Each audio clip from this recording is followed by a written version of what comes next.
Arestanadong 6 na Chinese na sangkot umano sa iba't ibang uri ng pambubudol online. Konektado raw ang grupo sa mga nauna nang nahuli sa parehong modus. Nasa frontline ng balitang yan si Elaine Fulgencio.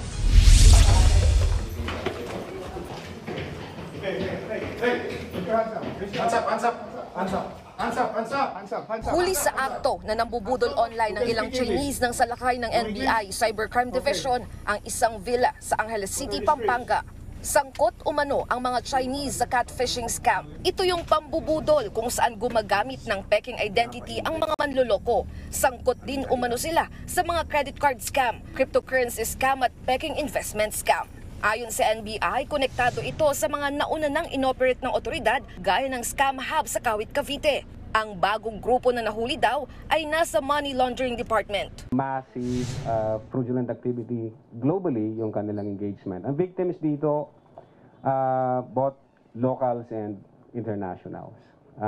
Again, they are hiding sa mga high-end locations, subdivision. Alam nila kasi limitado yung access ng ating law enforcement.